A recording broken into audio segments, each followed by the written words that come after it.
Muy bien, vamos a continuar. Estamos en una serie en curso, una serie que, si el Señor lo permite, estaremos terminando el próximo mes. Ya son las últimas partes. Y hoy estamos transitando la parte número 16. Muy bien, han estudiado. Qué bueno, qué lindo, gracias Señor, qué bien. Así cuando uno escucha ya hay 16 y no escucha que 14, que 15, que 13, que 12, que puede ser la 15, como... Muy bien, muy bien. El título... Ay, el título. Hay lo que significa el título y gracias Señor por permitirnos aprender de tu palabra para que esto no exista en nuestras vidas. El título es Por la altivez de su rostro. Por la altivez de su rostro. Ustedes recordarán que la semana pasada, allí en Filipenses, el Señor nos hablaba y nos decía que para que aprobéis lo mejor a fin de que seáis sinceros e irreprensibles para el día de Cristo. ¿Lo recuerdan? Allí la prédica que llevó por título para que aprobéis lo mejor. Y allí el Señor nos hablaba de que si bien es verdad que al comienzo nosotros como creyentes aprendemos a discernir lo bueno y lo malo, y así toda nuestra vida debe ser permanentemente tener esta facultad que viene de lo alto y que tiene que ver con nuestra relación con el Espíritu Santo, de distinguir lo bueno de lo malo. Qué bueno cuando el cristiano va creciendo, cuando va madurando y ya está en condiciones de distinguir entre lo bueno y lo mejor. Cuando tiene ese discernimiento realmente ejercitado y que da una señal de mayor madurez. ¿Cuántos dicen, gracias Señor? Porque si no estoy en esa situación, me vas a llevar a esa situación. Y allí está, o que pedimos, ¿no? De realmente ser sinceros, de caminar en sinceridad, ser irreprensibles, de poder pasar por esa prueba del sol, ¿no? De que nos saquen de un lugar oscuro, nos lleve al sol y que no haya fisuras, que no haya engaño, que no haya doblez, que no haya maldad. Bueno, y así venimos antes con el banquete continuo. ¿Recuerdan? Bueno, gloria a Dios. Hoy los voy a invitar a que me acompañen al libro de los Salmos. Antes de ir al Salmo, y al igual que el título de la serie, ¿cuántos realmente tienen este entendimiento de que es hora de cambiar? ¿Cuántos están siendo transformados y por ende están viendo en sus vidas cambios? Esa es la hermosa obra del Espíritu Santo. Claro que el Espíritu Santo dice, hace algo, ¿no? No dice, bueno, ¿y vos vas a poner tu parte? Y Él nos sostiene y Él nos ayuda y Él nos da las fuerzas. Pero es hora de cambiar. Y llegó el momento. Un momento que quizás algunos dicen, no, pero esto yo ya pasó hace años, gracias Señor. Pero así todo te lo recuerdo. Es el momento. Si todavía estás allí que no sabes, es el momento de crucificar el orgullo, la soberbia, la autosuficiencia. El orgullo. Uy, uy, uy. Llegó el momento de salir de ese estado engañoso, de creer que todo lo podemos, de creernos suficientes, de ser engreídos. Es hora de cambiar, realmente es hora de cambiar. Tanto se escucha fuera y dentro de las iglesias. Tanto se escucha hablar de autoestima, tanto se escucha hablar de amor propio, y tan poco de Jesús, tan poco de su palabra, tan poco de entender que hay un solo camino y el Señor dijo: yo soy el camino y la verdad y la vida, nadie viene al Padre sino por mí. Necesitamos ir a la palabra, es hora de cambiar, es hora de declarar. Miren, a viva voz, y sin que nos dé vergüenza, no podemos solos. No podemos solos. El cristiano no puede solo. En el mundo tendrán ese pensamiento muchos. Dentro de las iglesias de Cristo no puede existir ese pensamiento de yo lo puedo hacer solo. Y alguno dirá, pero es que necesito, claro que no puedo solo, porque necesito de Dios. Y es verdad, necesitamos de Dios. ¿Quién puede poner en duda eso? Pero también debemos reconocer que Dios usa personas. Porque con esta cuestión de que yo necesito de Dios y necesito solamente de Dios, nos estamos olvidando de que Dios usa personas. Dios tenía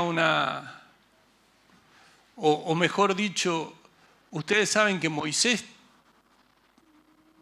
tuvo una comunión con su Dios, ¿o no? Sin embargo, en un momento tuvo que venir alguien y decirle: vos, Moisés, no podés hacer todo lo que estás haciendo. Alguien recordará que era un familiar. Y él reconoció que el Señor de alguna manera lo estaba guiando a través de su suegro, ¿no? La iglesia. ¿Quién puede negar que el apóstol Pablo, el apóstol Pedro, el apóstol Juan, su todo era Jesús, su todo era Dios? Pero sin embargo estaban allí colaborando juntos. Varias cartas nos revelan cómo era necesario que uno ayudara al otro, que otro fuera a llevarle determinadas cuestiones, que se edificaban unos a otros. Entonces también es hora de reconocer que necesitamos de los demás. Cosa que el orgullo no quiere. El orgullo es, no, yo puedo solo. Es hora de reconocer que necesitamos ayuda. Alguien maduro reconoce que necesita ayuda, que no lo sabe todo. Este es realmente un cambio en la vida de un creyente. Dejar de lado el orgullo. Cuando dejas de lado del orgullo, la altivez, la soberbia, allí es cuando Dios te puede usar de una manera diferente. Porque toda la gloria siempre va a ser para Él. Es momento de dejar de lado los ojos arrogantes. Hay personas que van con una actitud arrogante por la vida. Ahora, esto no es nada nuevo si uno ve el mundo, pero qué triste que vaya con esos ojos, con esa mirada arrogante dentro de las iglesias. Ese corazón orgulloso, altivo, esas malas acciones son pecado a la luz de la palabra. Proverbios 21:4, altivez de ojo y orgullo de corazón y pensamiento de impíos son pecado. Entonces, preguntas para que nos hagamos, ¿no? Allí en la soledad, en un momento en donde estamos allí pensando y meditando acerca de nuestra vida y a la luz de la palabra de Dios, y decir cuánto dolor hemos provocado por causa de nuestro orgullo. El orgulloso siempre tiene la razón. No hay forma de que pueda entender que no es así? ¿Cuántas equivocaciones por causa de nuestra soberbia? No, deja, no me ayudes, deja, no necesito ayuda. Y después...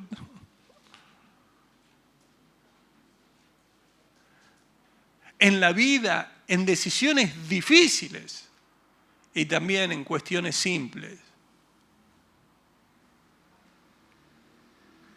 En cuestiones cotidianas, la soberbia de pensar, se te quedó el auto, ¿te puedo ayudar? No, deja. Esto pasó a las 2 de la tarde. A las 10 de la noche sigue tratando de abrir lo que no pudo. Pero su soberbia... Y después se echará culpa a los demás, porque la culpa siempre la tienen los demás.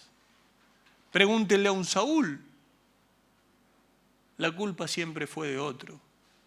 Y de tantos personajes bíblicos, desde el comienzo, desde Adán y desde Eva, siempre la culpa la tuvieron otros. ¿Cuántos problemas? ¿En cuántos problemas nos vimos envueltos por la autosuficiencia, ¿no? La arrogancia, la vanidad, ese exceso de estimación propia que lleva a un lugar de un sentimiento de superioridad. Yo soy más. Yo espiritualmente, yo te voy a contar todo lo que he hecho en Cristo. Te voy a contar los lugares por donde estuve, los cargos que tuve, la situación.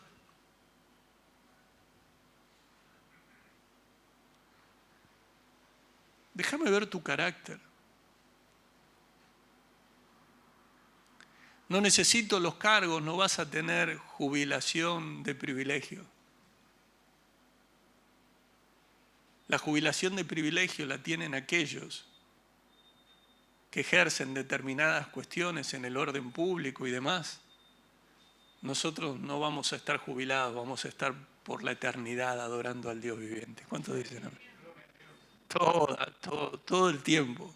No vamos a decir, no, todo el tiempo.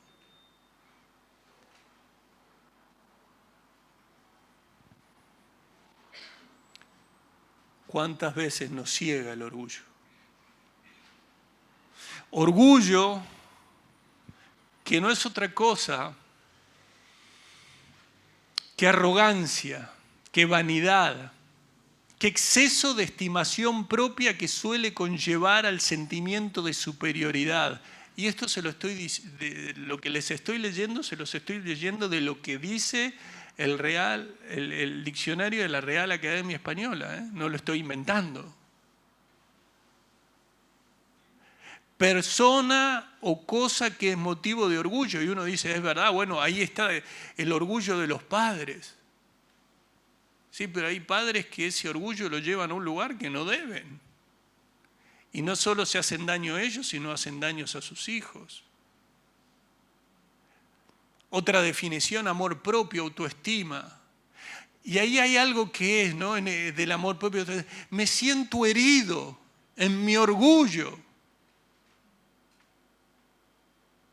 Yo no sé cómo podés tener herido el orgullo cuando debe estar muerto. Si el orgullo está muerto, no hay forma de que te... ¿Cuántos se están entendiendo?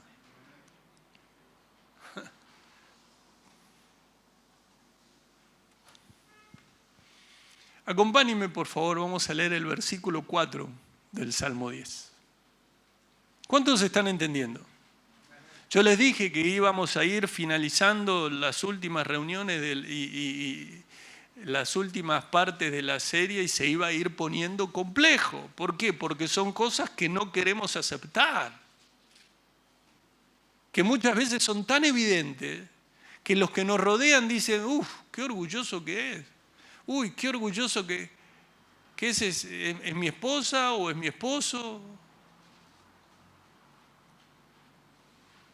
Pero que se deja ver. ¿Están allí? Salmo 10, versículo 4. la santa palabra de Dios dice, están allí, ¿no? ¿Qué dice? El malo, por la altivez de su rostro, ¿qué hace? No busca a Dios. No hay Dios en ninguno de sus pensamientos.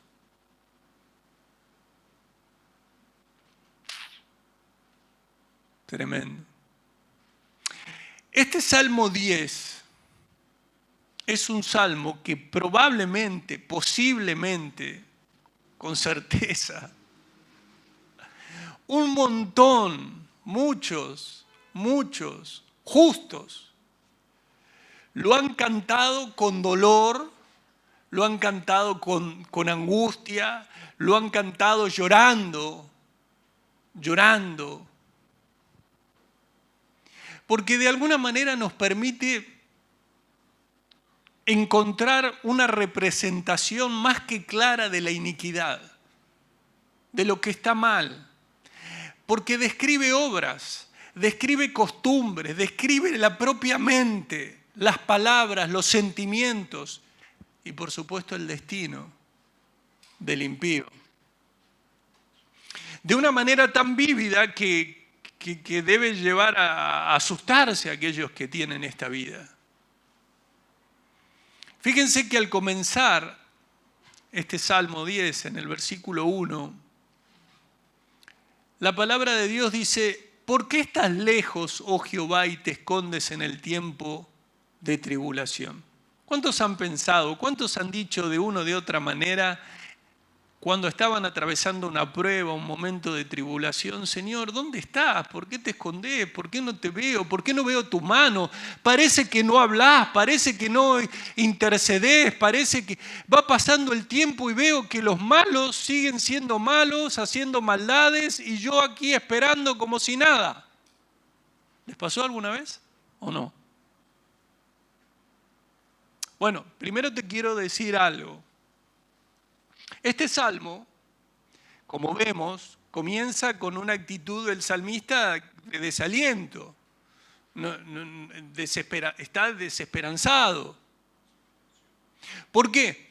Porque cuando vos estás pasando una tribulación, lo primero que habla generalmente, ¿qué es? Tu dolor,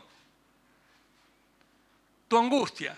Vos estás mal y lo primero que habla es el dolor, la angustia, el sentirte mal, el esperar respuestas que parecen ser que no llegan. Y de alguna manera decís, Dios, ¿dónde estás? ¿No? Es como que Dios está distante, como que Dios está lejos. ¿Por qué escondes tu rostro y me cuentas por tu enemigo? Dijo Job. Esto está en Job 13:24. ¿Por qué escondes tu rostro? Ahora, yo quiero que entiendas y espero que vayamos comprendiendo en esta enseñanza en donde hablamos del orgullo, vamos a hablar de la soberbia, de la altivez, que debemos comprender algunas cuestiones. Hoy estamos comenzando y claramente no podremos terminar.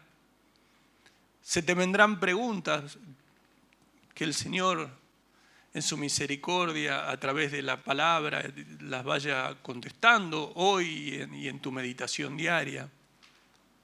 Pero hay días que hay momentos, hay situaciones en donde nos parece que Dios no nos presta atención. No hay forma de llamarle la atención a Dios. No sé, te encerrás, orás, gritás, clamás, llorás. Hasta alguno dirá, le pego un portazo a ver si Dios me escucha. Bueno, ¿será así que Dios no te presta atención? No, no es así. Debemos recordar que el Señor está cerca de nosotros siempre. Que su mirada está sobre sus hijos siempre. Aunque como el salmista podamos decir, Señor, ¿por qué permaneces tan distante? ¿Por qué te escondés cuando estoy en apuros? Ahora, hay algo que es claro. Si vos, que estás pasando una prueba, que estás pasando una tribulación, te sintieras en plena comunión con Dios y dijeras, el Señor está acá conmigo, está esto y el otro, dejaría de ser prueba o tribulación. ¿Por qué? Porque al dolor, a la angustia, a la situación, a lo externo, a lo que está pasando en tu corazón, está esta situación de ¿dónde estás, Dios? ¿Dónde estás? No te encuentro, ¿dónde estás? Entonces, justamente en el momento en que ves con claridad a Dios, la prueba empieza a ser como si fuera un hielo que empieza a calentarse, ¿será? A volverse líquido. Se desmorona.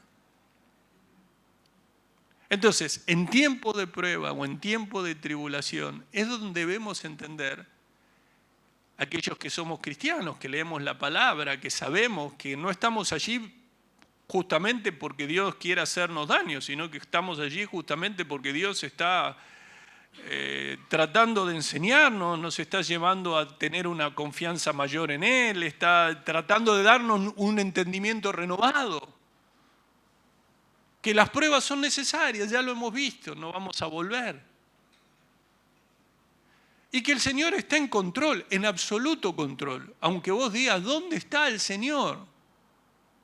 Pero el Señor te está queriendo llevar a un mayor grado de madurez. Qué lindo que es que puedas decir, porque yo ahora ya no busco, ya no soy de aquellos que disciernen entre lo bueno y lo malo. Yo discierno entre lo bueno y lo mejor. Con ese orgullo con que lo estoy diciendo, debo estar más lejos de hacer... ¿se entiende, no? No. ¿Se le imaginan al apóstol Pablo? O al apóstol Pedro, al apóstol Juan. Ustedes disciernen entre lo bueno y lo malo. Yo, entre lo bueno y lo mejor. Sigan su camino. Vamos. Bueno, hay algunos que son así, tristemente. Entonces, nosotros queremos alcanzar ese grado de madurez, pruebas van a venir. Y a lo mejor pensás que el Señor no está, pero no, el Señor está. El Señor está y te va a llevar a confiar en Él de una manera en que como nunca antes. Y claro, es fácil pensar en esos momentos que el Señor no te escucha. ¿Por qué? Porque las pruebas son complejas.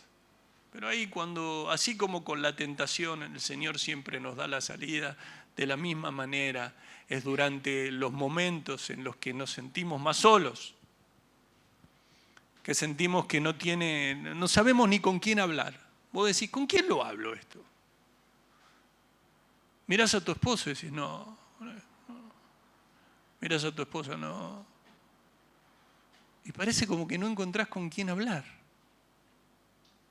Y decís, bueno, el Señor me va a entender. Pero el Señor no está. ¿Dónde está? Bueno, en esos momentos no te olvides que necesitas orar, que necesitas derramar tu corazón delante de Él y que por supuesto lo que necesitas es que tu orgullo sea crucificado para que puedas pedir ayuda.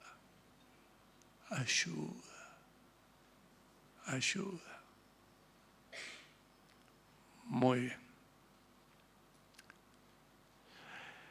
A partir del versículo 2 podemos ver una descripción de los impíos. No vamos a entrar tanto en detalle, pero fíjense que dice: con arrogancia el malo persigue al pobre, será atrapado en los artificios que ha ideado. Esa palabra arrogancia habla de soberbia.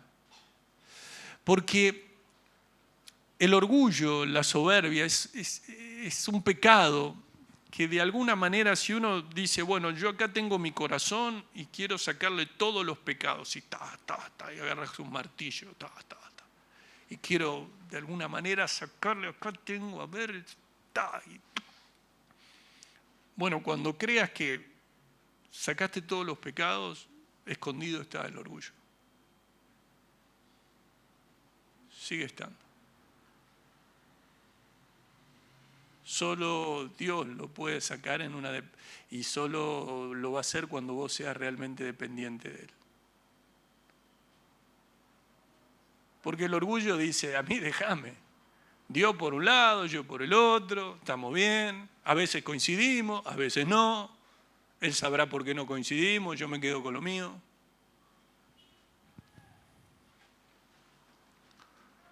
Entonces, con altanería el malvado persigue rabiosamente al humilde. Y en el versículo 3 dice, porque el malo se jacta del deseo de su alma, bendice al codicioso y desprecia a Jehová. Mirá lo que hace. Ese pecador se gloría orgullosamente en el poder, en el éxito, en que las cosas le van bien, y tiene el descaro de bendecir a los codiciosos, a quien Dios aborrece. Son personas que de alguna manera exaltan a aquellos a quienes Dios aborrece a causa de su vida de pecado. La forma de actuar del malo sencillamente es lo contrario a lo que Dios pide. El versículo 4 dice, el malo por la altivez de su rostro no busca a Dios, no hay Dios en sus pensamientos, y hay más. El versículo 5 dice, sus caminos son torcidos en todo tiempo.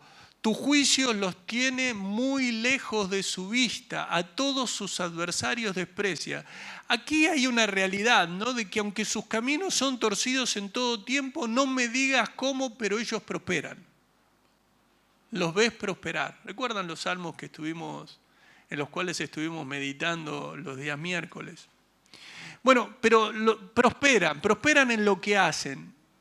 Y da la sensación como que prosperan y no están esperando ver el castigo. Dicen, no, el castigo no me va a alcanzar. El versículo 6, dice en su corazón, no seré movido jamás, nunca me alcanzará el infortunio. Tal es la confianza que tiene el malo en la permanencia de su mala carrera. Dice, yo soy malo y seguiré siendo malo y voy a morir siendo malo y me va a ir bien.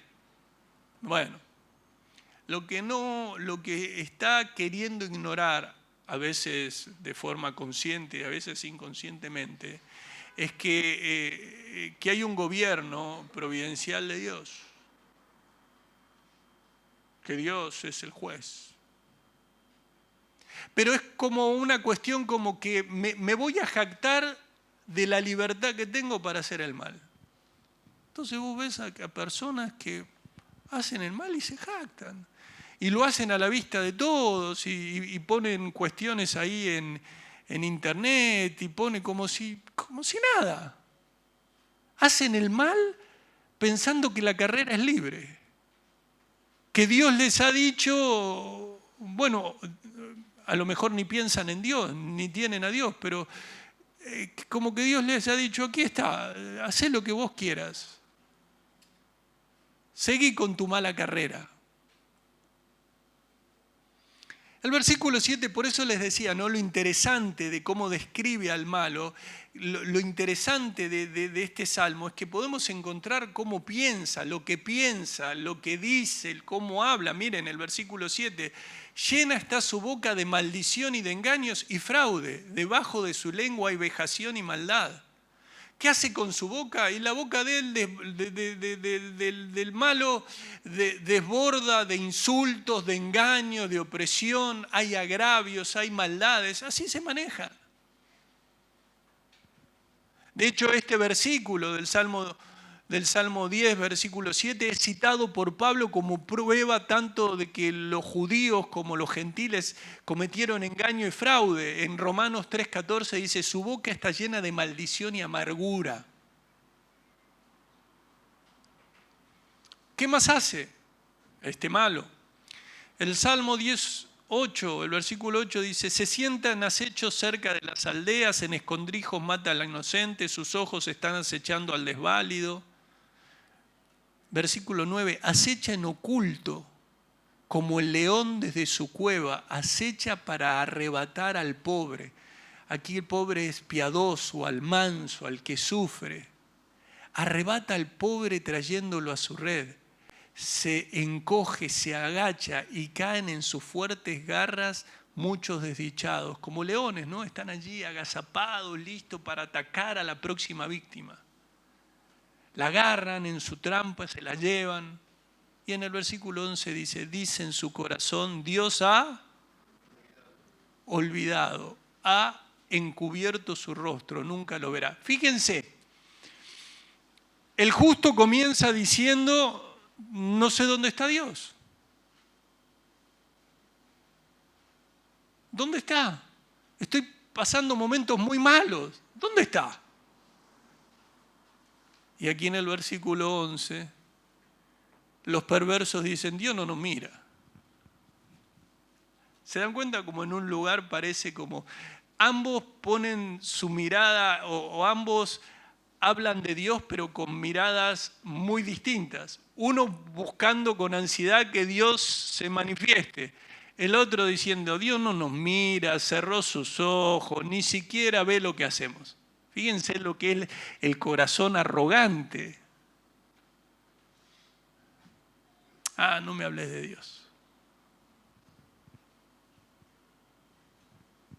Por allí había una película muy vieja, que un hombre llegaba injustamente a un lugar, a una cárcel, y cuando quería y habla de Dios y le dicen, Dios acá no está.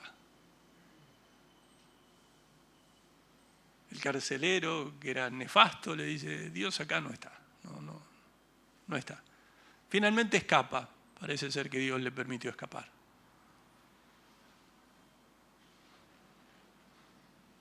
Pero como en toda película, hay algunas cuestiones que, de cuando hablan de Dios, algunas cuestiones que verdaderamente dicen, sí, es verdad, Dios está en todos lados. Pero después la mayoría de las películas llevan a la venganza, cosa que Dios no quiere. ¿Cuántos se están entendiendo? Muy bien.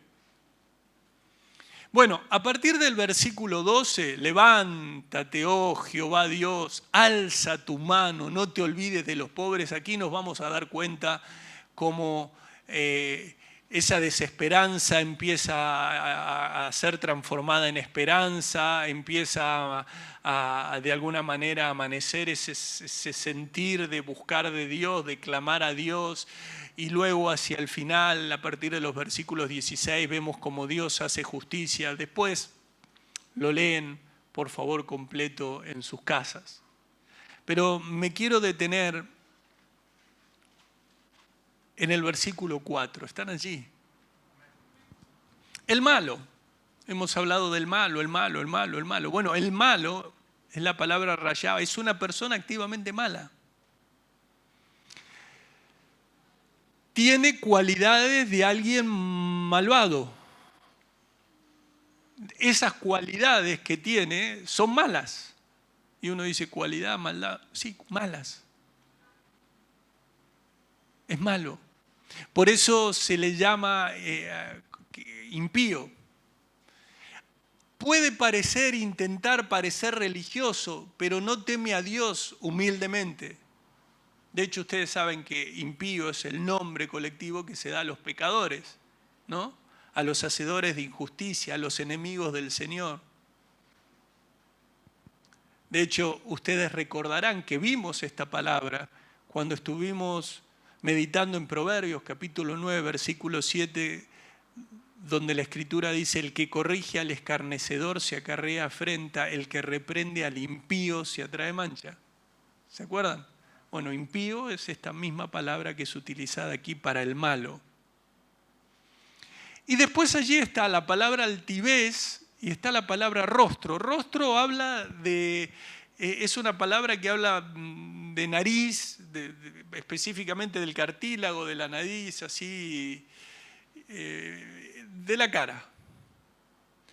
de esta cara que puede tener una respiración agitada por la pasión por hacer el mal. ¿Vieron cuando? Y altivez.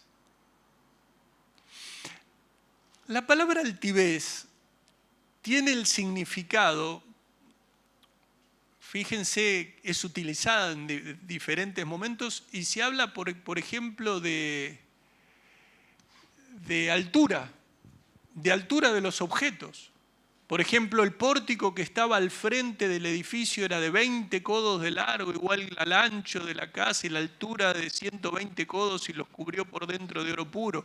Allí estamos en 2 de Crónicas 3, cuando se habla de la edificación del templo. Y de personas, la altura de las personas. Cuando uno dice altura de las personas, a nosotros se nos viene Saúl, ¿se acuerdan?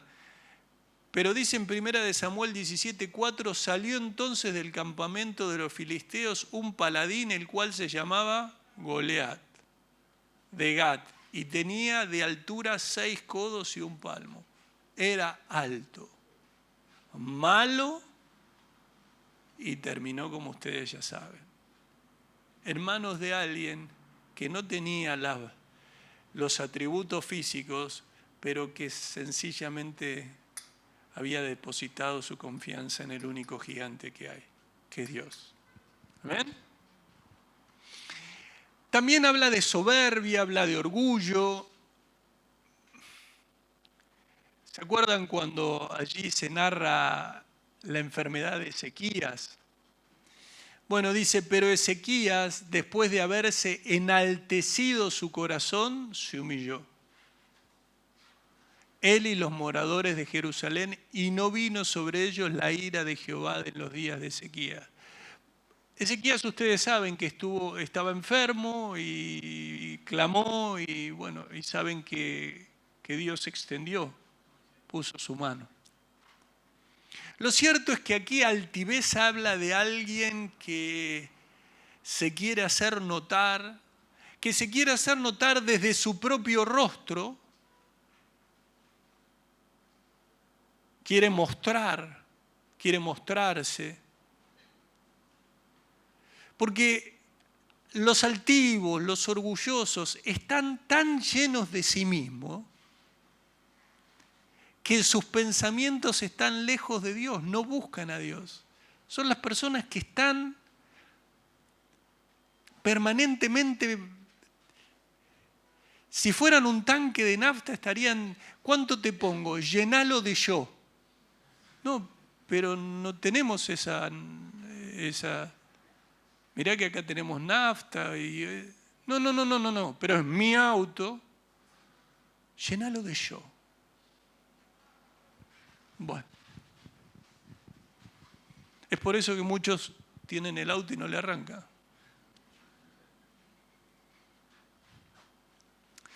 ¿Cuántos saben lo que es un ególatra? Bueno, un ególatra es que profesa egolatría. Entonces, ¿cuál será el significado de egolatría? Culto, adoración o amor excesivo de sí mismo. Algo así como, ¿cuánto me quiero? ¿No?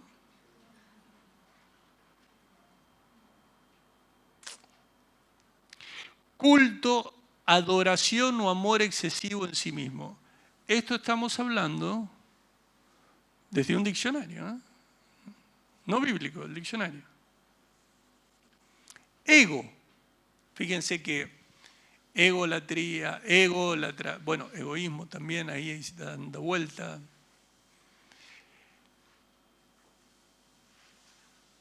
En psicología,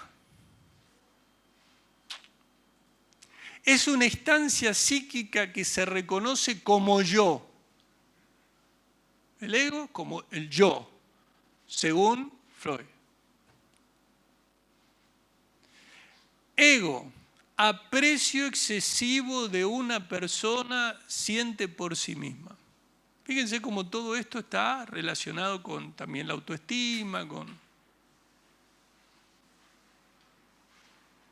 Ahora resulta que cuando nosotros vamos a la Biblia, la palabra ego no está. Pero sí hay situaciones que nos llevan a ver cuál es la implicancia, cuáles son los principios.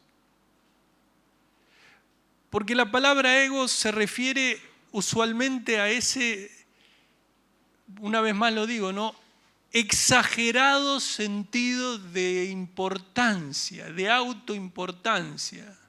Si yo no estoy en esta congregación, la congregación se viene abajo. Si yo no sirvo en tal ministerio, el ministerio desaparece. Por eso, tanto hay que luchar, por ejemplo, en un ministerio donde lo que Dios da y los talentos están así que se dejan ver, como por ejemplo es el ministerio de adoración, en donde, claro, hay personas que dicen, ay, aquí gracias a Dios no me ha ocurrido, pero sí me ha ocurrido en otras congregaciones. ¿Quién es el que va a dirigir? ¿Quién canta hoy? Mire, no sé quién canta hoy, pero el que canta hoy canta para Dios. Le aclaro para que no crea que está cantando para usted. Y qué bueno sería si usted dedicara ese tiempo a adorar a Dios. ¿Se entiende, no?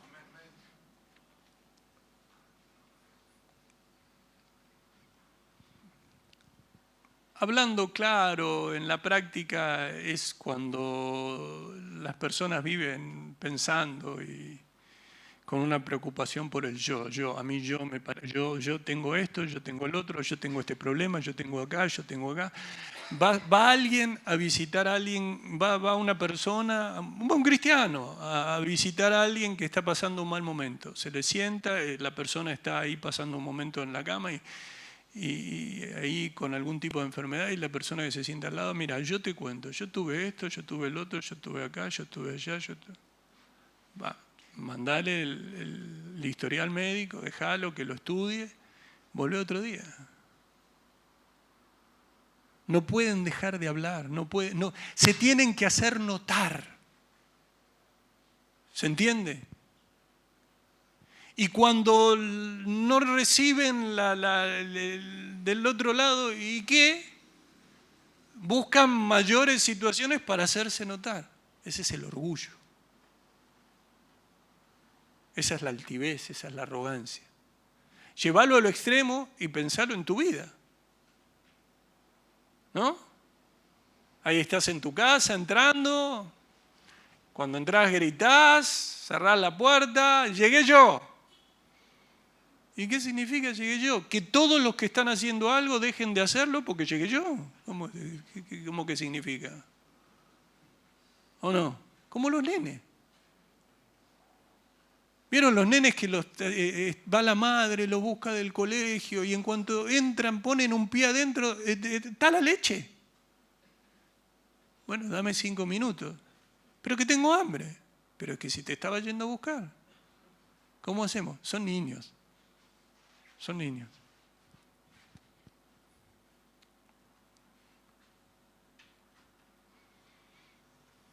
Ahora, lo curioso de esto, que no es curioso, es la realidad, pero que para el orgulloso le debe resultar curioso, supongo. Es triste. Es que sabemos que a la luz de la palabra de Dios estamos llamados a morir al yo.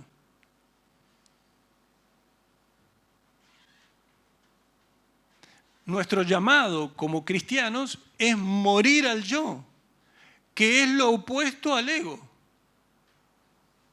¿Se entiende? Uno busca que viva y el cristiano, a través de la palabra, sabe que el Señor dijo, tiene que estar muerto.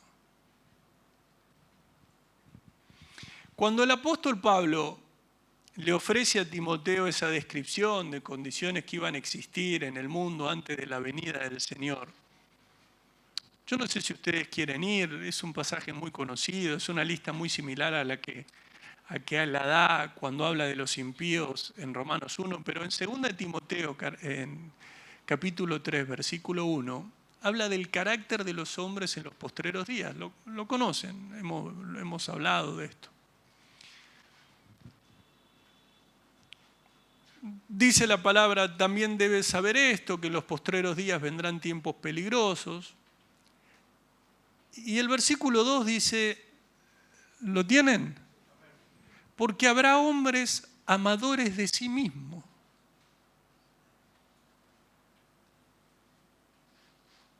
Amadores de sí mismos. Esto no es otra cosa que egocéntricos, vanidosos, ególatras. ¿Cuántos están entendiendo? No lo pudo describir de mejor manera la palabra. Amadores de sí mismos. Avaros, que también son amadores del dinero, codiciosos del dinero, pero ¿para quién? Para ellos. Vanagloriosos, soberbios, blasfemos, desobedientes a los padres, ingratos, impíos. Sin afecto natural, dice el versículo 3, implacables, calumniadores, intemperantes, crueles, aborrecedores de lo bueno, versículo 4, traidores, impetuosos, infatuados, amadores de los deleites más que de Dios. Son esas personas que aman lo que les hace sentir bien, y lo que les hace sentir bien aparentemente son esos placeres sensuales pecaminosos, pero no Dios. Y allí el versículo 5 dice que tendrán apariencia de piedad, pero negarán la eficacia de ellos. A esto se evita. Se dicen cristianos, parecen cristianos, dan la impresión, tienen una semejanza externa, pero sin la realidad interior. La realidad interior es que son amadores de sí mismos, que son orgullosos, que si piensan que alguien les dijo, ¿cómo voy a perdonar si me lo hizo a mí? A mí me lo hizo, ¿eh? Sea o no verdad, pero lo tomaron como una ofensa personal. Y como su yo no está muerto, como no son mansos y humildes de corazón, como no están dispuestos a perdonar, se parecen al malo que va en busca del pobre, que va en busca del piadoso. Por eso es muy importante que en este tiempo en donde vamos a hablar de la soberbia, de la actitud de Dios hacia los soberbios y demás, tengamos en cuenta por dónde viene. ¿Por dónde arranca? Porque si bien allí en el Salmo 10 tenemos una descripción que habla claramente de alguien que sus rasgos son de persona mala, impía, aquí dice hay que tener cuidado porque tienen apariencia de piedad. Dicen que aman a Dios, pero parecen cristianos, no lo son.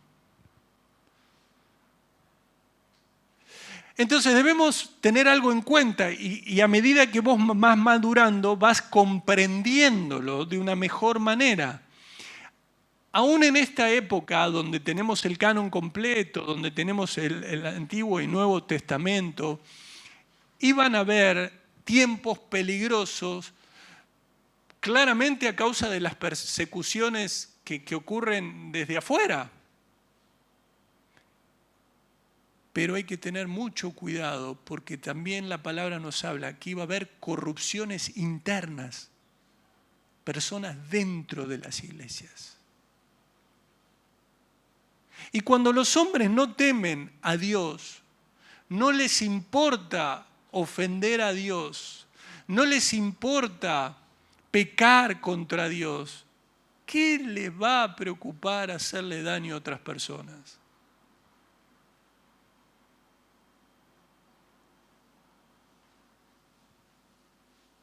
El que no le importa lo que Dios piensa, ¿qué le va a importar lo demás? ¿Cuántos están entendiendo? Por eso es que necesitamos de alguna manera, hoy ya nos vamos apurando, ver lo que ocurre, porque lo que ocurre con el orgullo es que lo encontramos en el libro de Génesis. En el libro de Génesis encontramos la creación del hombre y la mujer y encontramos el orgullo. Desde el comienzo, ustedes vayan hacia Génesis, desde el comienzo podemos aprender mucho de lo que significa la causa del orgullo. Podemos ver cómo Satanás ha convencido a muchos de que la satisfacción solo se consigue satisfaciendo los deseos del yo. Vos te sentís bien si satisfaces tu yo. Y esto, tristemente, ha entrado en tantísimas iglesias. Ahora, esto uno dice, bueno, pero esto es un error, claro, es un pecado, por supuesto, pero es un pecado del que participan muchos. Acabamos de leer allí en Timoteo, tendrán apariencia de piedad, pero...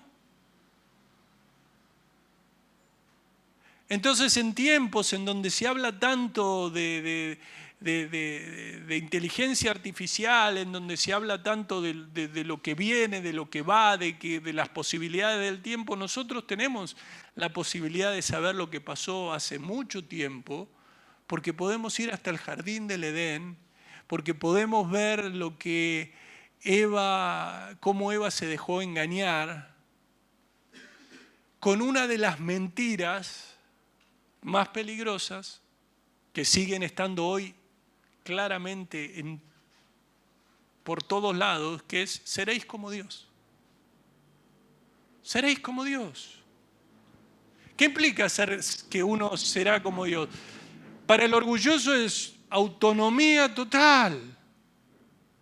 Cero dependencia, no, nada. Soy Dios. Soy Dios. Nada, no necesito de nadie y todos necesitan de mí. Mirá qué cuadro perfecto para el orgulloso. Yo no necesito de nadie, todos necesitan de mí. Voy allí con mi altivez que se deja ver en el rostro y soy como un león que pone trampas y que caza. ¿A quién?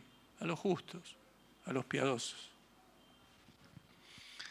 Muy bien, ahí en el capítulo 3 de Génesis, si me acompañan, encontramos obviamente la desobediencia del hombre. Esto implica el pecado, la caída, las excusas, los pretextos, las consecuencias. Y sabemos que a partir de Génesis 3, bueno, podemos ver cómo está el mundo. Ahora fíjense que en Génesis capítulo 3, versículo 1, yo sé que son pasajes que los conocen, y aquellos que están viniendo los viernes también estamos allí con algunas cuestiones, pero presten debida atención. Pero la serpiente era astuta, más que todos los animales del campo que Jehová Dios había hecho, la cual dijo a la mujer: con que Dios os ha dicho, no comáis de todo árbol del huerto. ¿Por qué digo que nosotros podemos ir hacia atrás en el tiempo y tener la plena certeza de que esto ocurrió? Porque esta es la palabra de Dios, no es un libro, no es algo inventado, no es un cuento, no es un mito, no es una de las tantas novelas que ves que leen aquellos cuando te subís a un subte que ves que están con la novela, o en un tren que están con la novela. Esto no es así, esto es una realidad, esto ocurrió. Entonces debemos tener claro que esto no es una historia inventada, esto realmente ocurrió, es un hecho histórico. ¿Cuántos dicen amén? ¿Cuántos lo entienden? Aquí la serpiente que se describe se trata evidentemente de un ser que conocía a Dios, que tenía personalidad, que habló, que tenía inteligencia, que tenía sagacidad, que se oponía a Dios, que usaba un disfraz, que siempre lo usa. Es un experto en disfraces y capaz de transformarse hasta en ángel de luz, en Satanás. Satanás en hebreo significa adversario, enemigo. Y Satanás atacó. Y Satanás sigue atacando. Y Satanás los llevó a pecar y la tentación les resultó fatal. De la manera que desde el comienzo Satanás intentó arrastrar a Adán y Eva, a los primeros padres, los llevó al pecado. Lo que logró, lo que quería era, y lo que sigue queriendo es poner separación entre Dios y su creación. Entre Dios y el hombre. Porque no podemos estar ajenos a que hay un conflicto entre el bien y el mal. Ese conflicto entre el bien y el mal es un tema permanente, lo vemos en la Biblia desde el comienzo. Este conflicto es entre Dios y el diablo. La Biblia no considera de ninguna manera al mal como un principio abstracto, como una fuerza impersonal, sino como un poder activo, personal, en oposición a Dios. El mal, ¿qué es el mal? Y el mal, no. Ya desde Génesis comienza, pero la serpiente era astuta, y termina con el confinamiento del diablo al lago de fuego y azufre. En Apocalipsis 20:10 dice, y el diablo que los engañaba fue lanzado en el lago de fuego y azufre, donde estaban la bestia y el falso profeta. Serán atormentados día y noche por los siglos de los siglos. ¿Sí? Para el que no tiene un entendimiento y dice, pero ¿cómo puede ser esto? ¿No va a haber la posibilidad de que el diablo y sus ángeles se arrepientan? Dios no les está otorgando el tiempo como le está otorgando el tiempo a los hombres. No, la Biblia enseña que no se arrepienten y que su final es el que acabo de leer. Pero muy bien, la estrategia. La estrategia fue sencillamente una mentira. Nosotros sabemos, por lo que dice la palabra de Dios, que es mentiroso, que es padre de mentira. En Juan 8:44 dice, vosotros sois de vuestro padre el diablo y los deseos de vuestro padre queréis hacer. Él ha sido homicida desde el principio y no ha permanecido en la verdad, porque no hay verdad en él. Cuando habla mentira, de suyo habla, porque es mentiroso y padre de mentira. La mentira es lo único constante en Satanás. Y cuidado.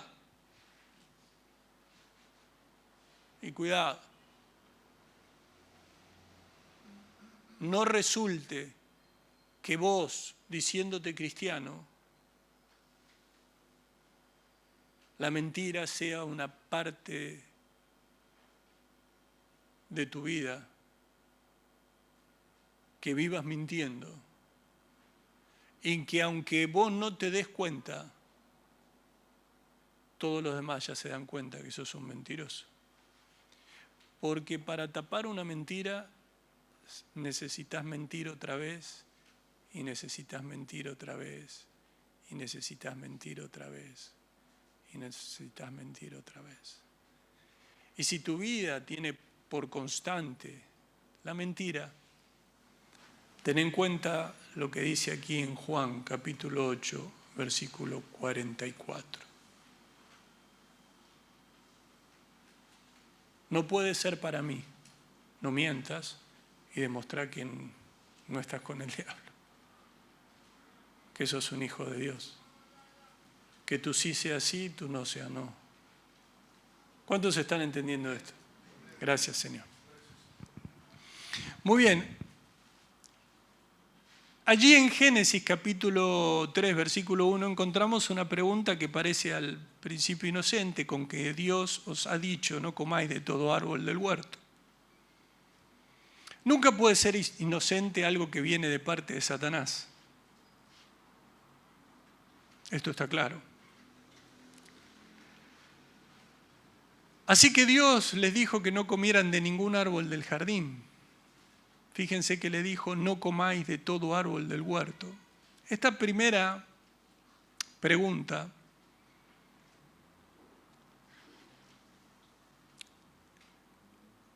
aparece en las Escrituras porque hasta aquí solo había respuestas. Antes de este versículo, solo respuestas.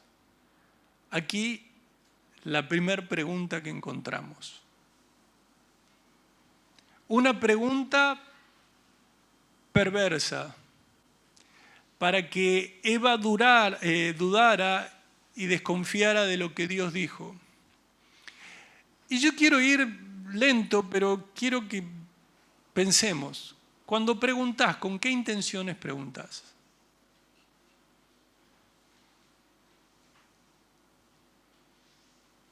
¿Preguntás para saber? ¿Preguntás para chusmear?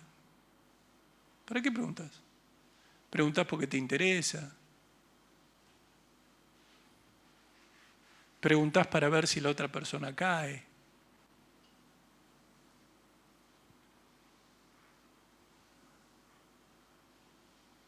¿Vieron cómo a los chicos, a los nenes, se rompió el vidrio? ¿Quién hizo eso? Nadie. Y vos le vas repreguntando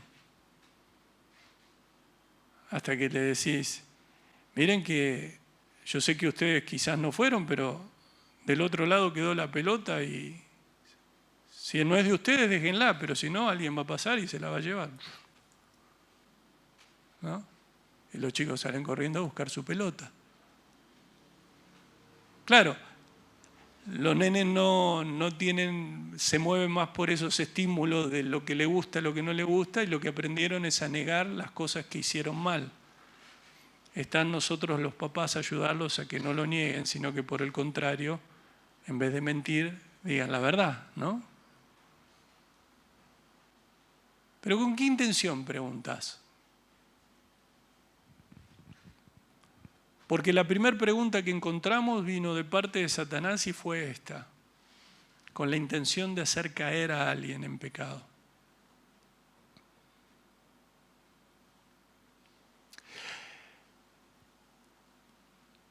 Obviamente Satanás torció la palabra de Dios. Dios había dicho muy claro en Génesis 2, 16 y 17, y mandó Jehová Dios al hombre diciendo, de todo árbol del huerto podrás comer, mas del árbol de la ciencia del bien y del mal no comerás, porque el día que de él comieres ciertamente morirás. Esa era la libertad perfecta de Adán y Eva para comer de todos los árboles, excepción de uno. Podés comer de todos, a excepción de uno. Ahora, como el diablo es diablo, lo que empieza o lo que intenta es decir, Dios les está quitando su libertad. Y lo está haciendo con limitaciones injustificadas.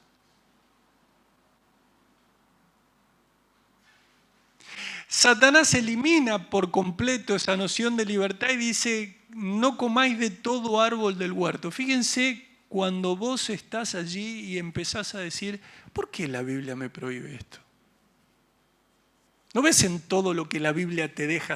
¿No ves en todo lo que Dios te da? Y lo que Dios te da, esa libertad que te da, es porque nosotros vivimos en libertad a partir de que Cristo nos dio la libertad. Pero hay muchos que dicen, ¿pero por qué? ¿Qué sentido tiene que no me deje hacer esto?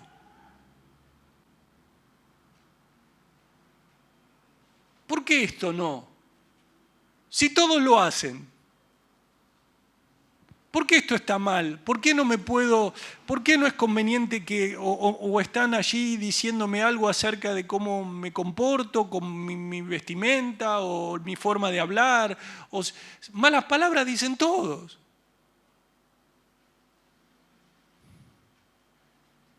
¿Y qué tienen de malo? Si lo escucho hasta los gobernantes.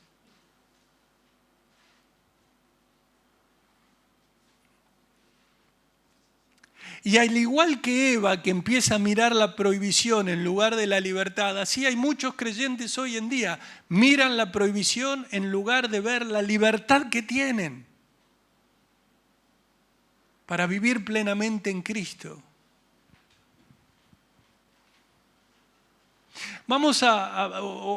Pueden poner su nombre, ¿no?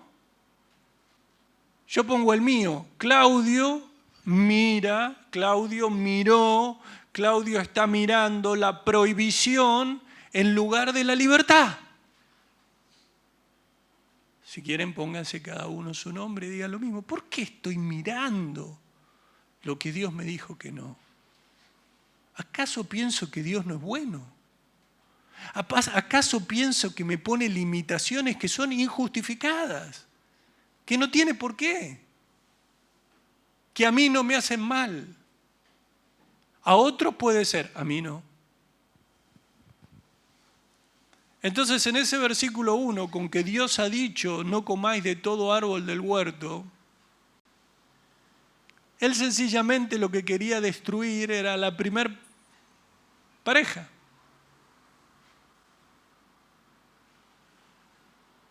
Y si bien ellos estaban viviendo en un bienestar, dijo, si yo logro que esta familia se deshaga, viene el caos. ¿Por qué? Porque cuando un hogar está debilitado, una sociedad es débil.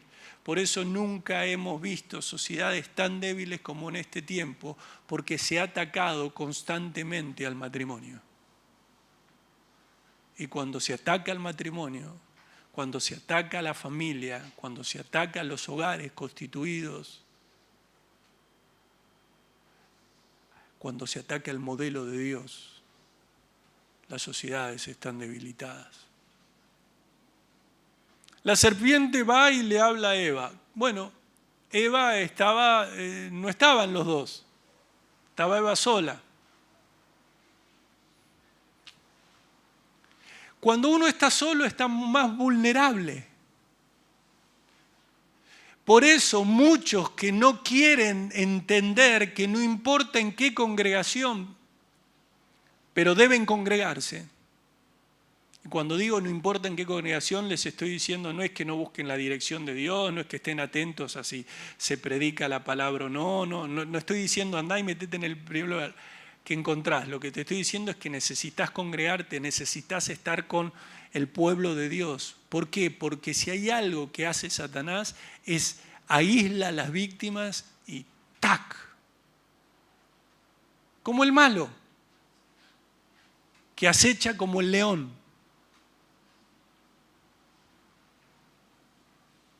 Entonces, el primer ataque fue a una víctima que estaba aislada. Lo mismo sigue haciendo hoy. Y gran parte de por qué las personas se aíslan es por orgullo. No digo en todos los casos, pero en muchos. Es por orgullo. ¿Yo qué voy a ir a ese lugar donde todos me conocen? ¿Dónde voy a ir a ese lugar donde todos saben lo que hice? Sí, arrepentite, pedí perdón y ¿quiénes son los demás para juzgarte si Dios te perdonó? ¿Se entiende?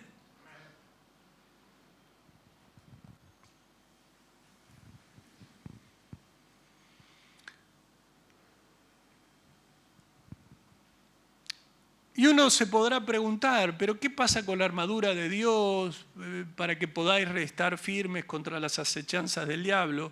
Te digo que en ese momento no estaba escrito, ella lo estaba viviendo y no tenía el canon completo, ¿no? Ahora, la estrategia de Satanás fue presentar a Dios como poco generoso, como si quisiera limitar la libertad humana y privar a Adán y Eva de un disfrute completo en la creación. ¿Pero para qué? Y lo mismo hoy, se escucha, pero mira todo lo que hizo Dios y yo no puedo acceder a esto, al otro, acá, allá, acá. ¿Por qué? ¿Por qué otros sí y yo no? Y encima los que acceden a estas cosas que yo quiero son malos. Y Dios le da a los malos y a los buenos nos mantiene. Uy, ahí hay un problema.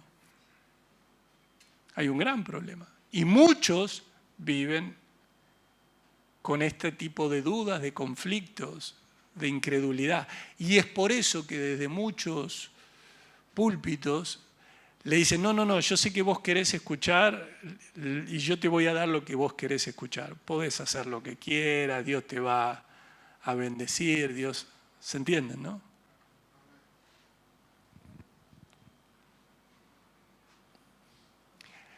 Allí Eva empieza a decir, empieza a dudar del carácter de Dios.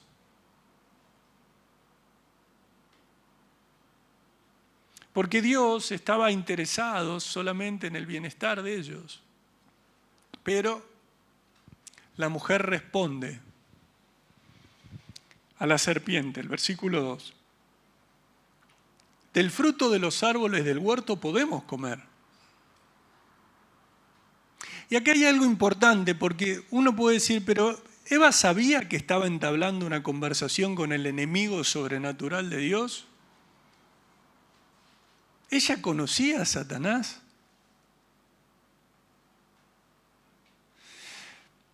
Alguien puede decir, Satanás se aprovechó de la inocencia para engañarla. Claro está que Satanás se aprovecha de todo. Todo lo que le des se va a aprovechar. Todo. Y vos decís, pero no me puede leer los pensamientos, pero puede ver cómo te manejas. ¿Sabe cuánto mentís? Le gusta mentir. Le gusta insultar. Lo pone nervioso esto. La pone nervioso esto otro.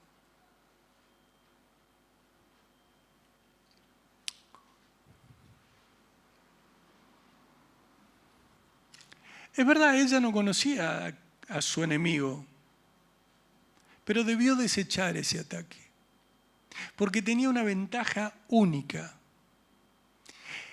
Una ventaja que era suficiente para decirle salí de acá, y es que ella conocía a Dios. Sabía que el carácter de Dios era bueno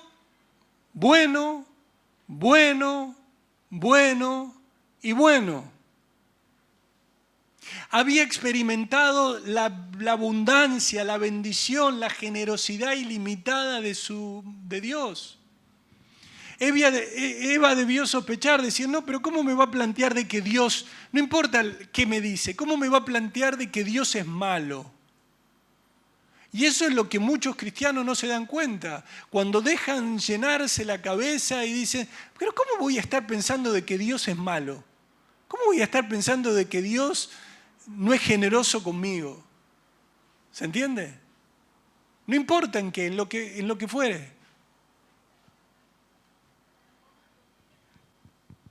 Entonces debió decirle, mira, si no nos deja hacer algo es por nuestro bien. ¿Cuántos cristianos hay que ante la pregunta ¿y por qué no podés hacer algo? Dicen, es por mi bien? No sé si hay muchos, algunos habrá. Pero vos no vas, ¿no? A esto, no. ¿Pero por qué no van? No te dejan ahí. ¿Ahí dónde? No sé a qué te referís, pero... No, dale, si te vi con la Biblia. Sí, y la Biblia me dice lo que me hace bien, lo que me hace mal, lo que es bueno para mí, lo que es no bueno para mí. Y cuando Dios que me ama dice que hay algo que no es bueno para mí, no voy, no participo.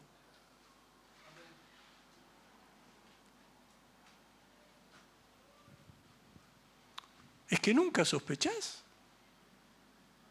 Mirá que no viene Satanás con el tridente. Va a venir a alguien, no sé, en tu entorno. Hagamos una cosa. Después de que termina el trabajo, hay un lugar donde hay canilla libre de bebidas alcohólicas. Y ahí arrancamos. Después vemos dónde terminamos.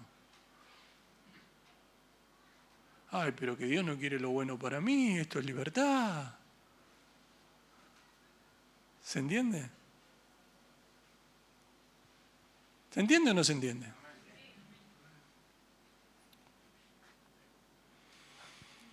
La mujer respondió a la serpiente, el versículo 2, del fruto de los árboles del huerto podemos comer, pero del fruto del árbol que está en medio del huerto, dijo Dios, no comerás de él ni le tocaréis para que no muráis. Presten mucha atención, tienen los versículos allí. Eva no dijo, de todo árbol del huerto podemos comer. Eva no dijo lo que le dijo Dios. Dios le dijo en el versículo 16 de Génesis 2, de todo árbol del huerto podrás comer. Ella no dijo, de todo árbol del huerto podemos comer, sino que dijo, pero del fruto del árbol que está en medio del huerto, dijo Dios, no comeréis de él ni le tocaréis para que no muráis. Entonces, lo que vemos es que en vez de decirle de que de todo, dijo, del fruto de los árboles del huerto podemos comer. No dijo de todo árbol. Y en vez de decirle, mas del árbol de la ciencia del bien y del mal no comeráis, porque el día de que comiereis ciertamente morirás, que es el versículo 17, ella le dijo, pero del fruto del árbol que está en medio del huerto, dijo Dios, no comeréis de él, y le agrega, ni le tocaréis para que no muráis.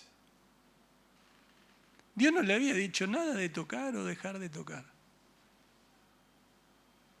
Entonces fíjense lo que hace. La generosidad de Dios que dijo todo, dijo no, podemos comer. Y en la prohibición le agrega y tampoco tocar, puedo. En lugar de defenderlo a Dios, de defender la bondad, le pone ni le tocaréis. ¿Qué es lo que pasa? Es que cuando hay una prohibición, a Eva le pareció que era una prohibición dura y le agregó algo más. Le pareció que la generosidad de Dios era poca, no tuvo en cuenta de todo árbol, y le pareció que la prohibición era severa y le agregó no solo ni tocar. Deforma el mandato de Dios y lo hace sonar como si fuera más duro de lo que era. ¿Saben qué está haciendo Eva? Lo que están haciendo muchos cristianos hoy en día sin darse cuenta, están caminando por la cornisa. Están caminando por la cornisa. Se están pareciendo más al malo del Salmo 10, que a bienaventurados los humildes, del Sermón del Monte.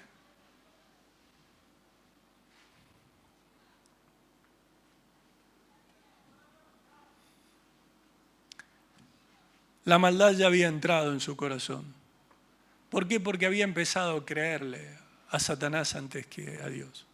Y así hay muchos hoy que le creen a Satanás en lugar de creerle a Dios. Entonces la serpiente dijo a la mujer, no moriréis, versículo 4, sino que sabe Dios que el día que comáis de él serán abiertos vuestros ojos y seréis como Dios sabiendo el bien y el mal. Entonces, algo así como, hablando del ego, yo, dice la serpiente, sé más que Dios. Y como sé más que Dios, te digo que no moriréis. Te digo además que Dios es un mentiroso. Dios es un mentiroso, te lo está diciendo el padre de mentira. Eva, Dios te engañó, te quitó la libertad y limitó tu felicidad. Textual lo que pasa hoy. Poné tu nombre y decís, Dios te engañó. Hay muchos que se sienten engañados por Dios porque les prometieron que Dios les iba a dar lo que no, Dios no prometió que te iba a dar.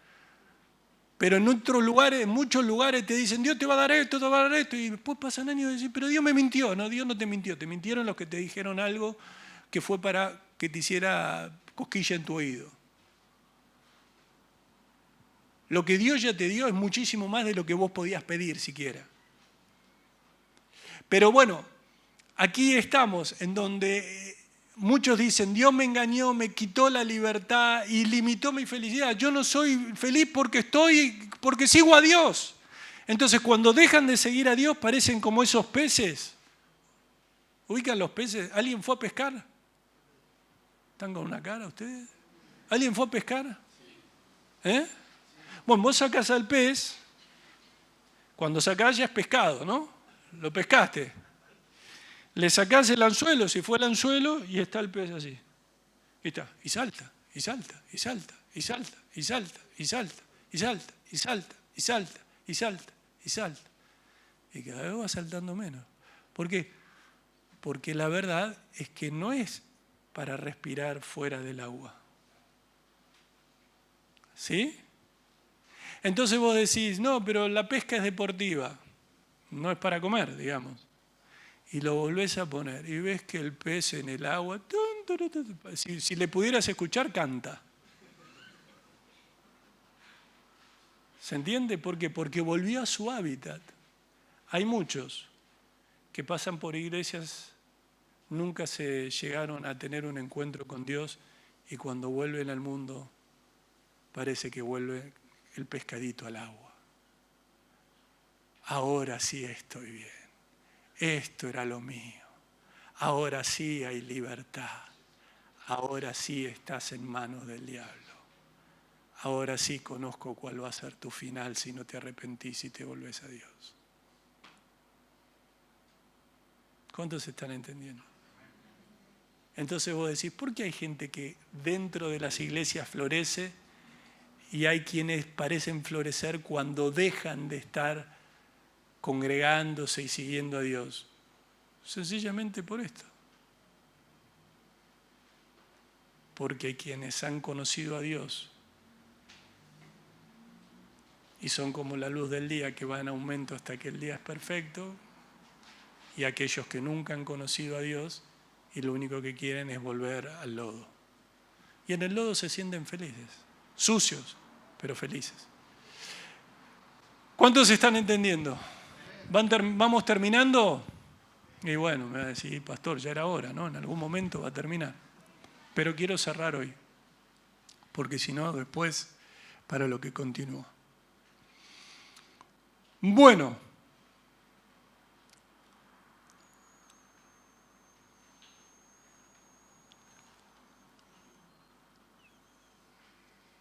llegó el momento. ¿A quién le crees? ¿A Dios o al diablo? A Dios. Si le crees a Dios, le tenés que creer a su palabra. No hay algo así como creerle a Dios y no creer a su palabra. Lo que dice la palabra de Dios es así. Y esa es la decisión que la humanidad ha tenido que tomar una y otra vez desde entonces. ¿Quién dice la verdad? ¿Dios o el diablo? Eva, ¿quién te está mintiendo? Y Dios, ¿no?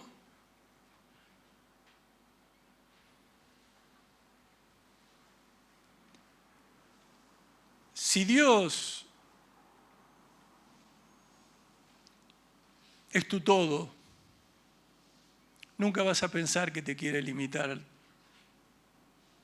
tu libertad, sino que te está cuidando. Si Dios no es tu todo, ante las insinuaciones de Satanás, vas a empezar a pensar que no te ama, que no es digno de toda tu confianza. Y la mentira se vuelve a repetir, porque la conducta y la actividad del diablo siempre se ejercen con la misma metodología que observamos en Génesis 3. Satanás le sugirió a Eva que el carácter de Dios tiene fallas. Y el carácter de Dios no tiene fallas. Su amor, le dijo, no es bueno, te impide realizarte. ¿Escuchaste en este tiempo? Te impide realizarte. Vos no te podés realizar siguiendo a la Biblia. ¿Cómo te vas a realizar con todas esas cosas que no... No, sí, la verdad, verdaderamente nos sentimos realizados cuando caminamos en el plan de Dios. Y prestemos mucha atención aquí en el versículo 5. Dios, sino que sabe Dios que el día que comáis de él serán abiertos vuestros ojos y seréis como Dios sabiendo el bien y el mal. Presten atención. Él les quiere ofrecer lo que él no pudo obtener. El primero que quiso ser como Dios fue Satanás. No lo logró. Fue desechado. Él no lo logró. Y uno dice, ¿cómo es esto? Dios no creó a un adversario ni hizo malvado a Satanás. Las Escrituras nos enseñan que Satanás fue un ángel que cayó al elevarse por su propio orgullo. Y aquí sí quiero que me acompañen. A Ezequiel capítulo 28.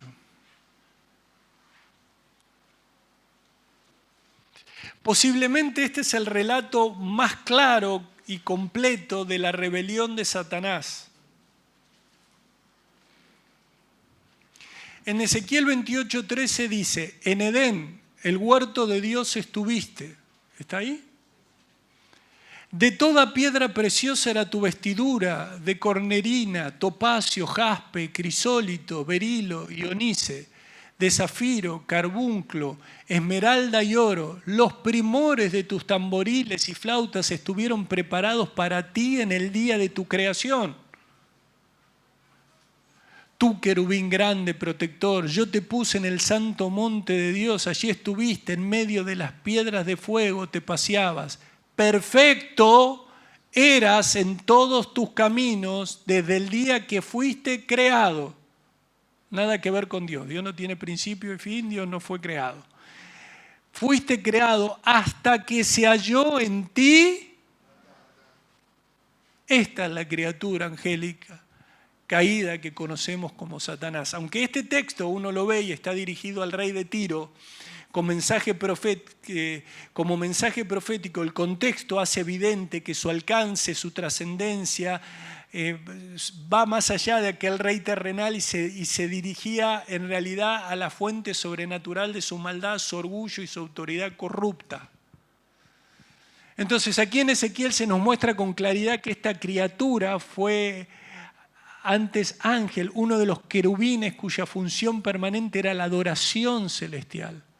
El pecado por el cual es condenado es un pecado que surgió en su propio corazón, el cual fue orgullo. Acompáñenme a Isaías capítulo 14.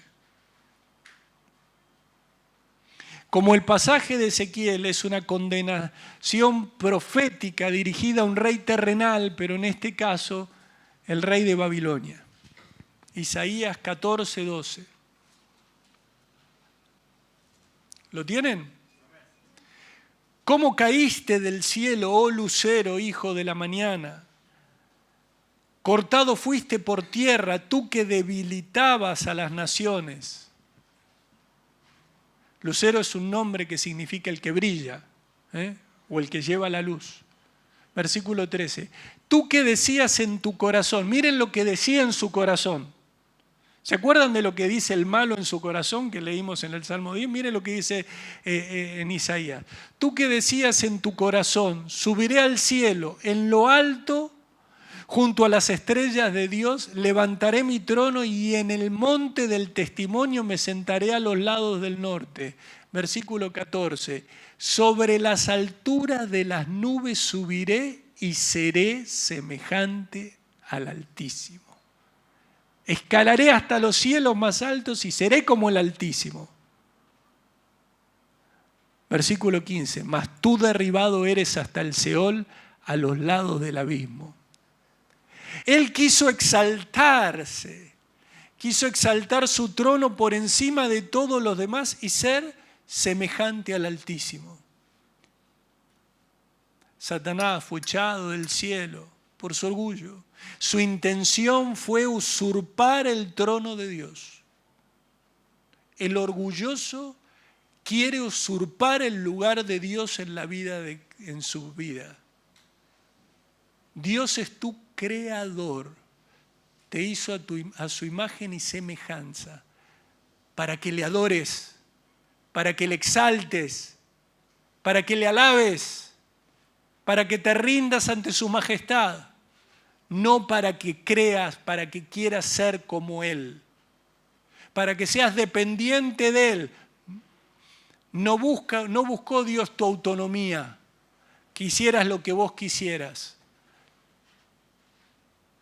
Entonces, aquí vemos cómo tuvo la egoísta audacia de intentar reemplazar a Dios mismo como legítimo gobernante. Quiso ser semejante a Dios y se convirtió en lo menos semejante a Dios que puede existir. Y de acuerdo a Apocalipsis 12:4, la tercera parte de los ángeles, no lo busquen, del cielo se rebeló con él, y su cola arrastraba la tercera parte de las estrellas del cielo y las arrojó sobre la tierra. Y el dragón se paró frente a la mujer que estaba para dar a luz a fin de devorar a su hijo tan pronto como naciese. Se convirtieron en demonios, ministros de Satanás, engañadores como él. Mateo 25:41. Entonces dirá también a los de la izquierda: apartaos de mí, malditos, al fuego eterno preparado para el diablo y sus ángeles. Un fuego eterno preparado para el diablo y sus ángeles. El sufrimiento más intenso que el ser humano puede imaginarse. Tanto es así que no hay un término en el lenguaje que pueda describir adecuadamente lo terrible que va a ser esa condenación. Seréis como Dios. Seréis como Dios. ¿Qué le gustó a Eva? Seréis como Dios. ¿Qué le prometió? Lo que él quiso ser y no pudo. A partir de allí el padre de mentiras sigue engañando a muchos que se creen que pueden ser como Dios, obviamente con minúscula, llenos de limitaciones, pero por su orgullo y su altivez, creen que pueden hacer lo que quieren. La verdadera realidad, lo que realmente el Señor nos dice y nosotros sabemos, es lo que vino después, y que el Señor, en su misericordia, sigue obrando. Cercano está Jehová a los quebrantados de corazón y salva a los contritos de espíritu. Los sacrificios de Dios son el espíritu quebrantado, al corazón contrito y humillado no despreciarás tú, oh Dios. Y en Isaías 57:15, porque así dijo el alto y sublime, el que habita en la eternidad y cuyo nombre es el Santo. Yo habito en la altura y la santidad, y con el quebrantado y humilde de espíritu, para hacer vivir el espíritu de los humildes y para vivificar el corazón de los quebrantados. Sé humilde, Dios está con vos. Sé orgulloso, tené cuidado, tené mucho cuidado.